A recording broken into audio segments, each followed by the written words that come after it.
Pat Buchanan wrote an article for World Net Daily where he calls for America to default on its debt. I love how positions that used to not even be considered because it's too crazy to even breach the conversation, now all of a sudden that's like front and center.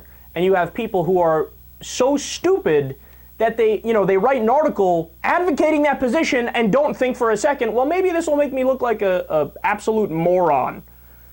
Well, Pat Buchanan, that's exactly what you are, and you're proving it. So he says, quote, according to Gallup, approval of the Republican Party has sunk 10 points in 2 weeks to 28%, an all-time low. In the Wall Street Journal NBC poll, approval of the GOP has fallen to 24%. In the campaign to persuade America of their big lie that the House Republicans shut down the government, let's stop there. Really, Pat? The House Republicans didn't shut down the government, so it wasn't Ted Cruz who did the non-filibuster filibuster? It wasn't the Tea Party that gave us that 4 or 5 minute long reel of them all saying, I want to shut down the government and that's our plan.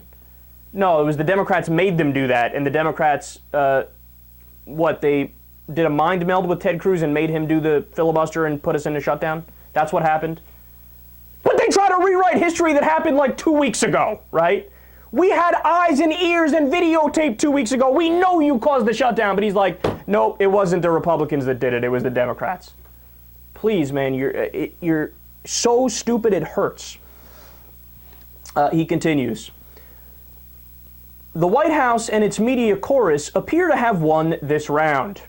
Republicans should refuse to raise the white flag and insist on an honorable avenue of retreat. And if Harry Reid's Senate demands the GOP end the sequester on federal spending or be blamed for a debt default, the party should, Samson-like, bring down the roof of the temple on everybody's head. That is an honorable battle lost, not a war. So do you understand what he's saying? I believe that's a biblical reference where, Samson, I guess, killed himself when he couldn't achieve his goal of killing everybody else in some sort of battle or whatever the case is. I know I'm butchering my history here, but even if you don't know the specifics of that story, you get the context of what he's saying, clearly. You want to bring down the roof on everybody's head. You don't want the Republicans to raise the white flag.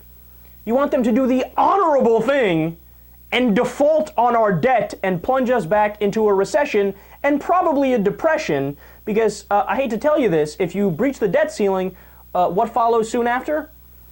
18% unemployment, according to the top economists. How can you argue for this position? It's unfathomable that a rational human being could argue for this position, but he's not a rational human being, as he's making utterly clear. He continues, even if America disagrees, as in 1964 when it embraced LBJ's Great Society's plunge to social and economic disaster, Republicans need to stand up. Current polls and corporate Republicans be damned. If the right is right, time will prove it, as it did long ago. Oh, that's rich, man. That's rich. So he's saying, well, the conservatives have been right all along, as evidenced by history. Oh, that's right. All those the conservatives that said, I'm against interracial marriage because that's not natural and the Bible's against it. Yeah, they were so right in time. All those conservatives who were against the civil rights movement, they were totally right. Yeah, you nailed it, man. All those conservatives who said after the crash of 1929 and the Great Depression, and they opposed FDR's New Deal programs, which helped get us out of a depression, and then eventually we had World War II, which fully got us out of it, right? But they said, no, we don't want the New Deal. We just want everybody to suffer and the rich to continue to stay rich. Oh yeah, history has shown that those guys were totally right. How insane is this guy? And also, I love his argument that, we're going to disregard what you guys want. I know this is a democracy and we're supposed to listen to the American people, but it's cool. We're going to disregard what you want. And by the way, that is the very definition of a dictator. I will take the will of the people in a democracy, crumple it up and throw it out and just do what I want. You're not allowed to do that. But nonetheless, but I'm doing it for your good, for what's in the best interest of America. Even though you don't want it, I'm helping you out because I know better. Pat Buchanan, know better. So the argument is, I'm going to hurt you tremendously to eventually, maybe, help you in the end. And his definition of helping you is taking away your health care because he wants to repeal Obamacare. But I mean, come on, man, even if you're a conservative, are you that convinced that you're willing to let the country default on its debt and plunge us into a depression or a recession? You're that convinced that this healthcare reform, which, by the way, the individual mandate, which is the heart of Obamacare, is a conservative idea that came from the right-wing think tank, the Heritage Foundation. You're so convinced that it's a bad idea that you would be willing to let us default on our debt to prove it? But see, it all comes to naught at the end because the logic doesn't add up. The logic is, I care so deeply about the American people that I am going to disregard exactly what they want, and I am going to hurt them tremendously and make us go into a depression to avoid the pain of Obamacare. Well, how about just the pain of not listening to the American people?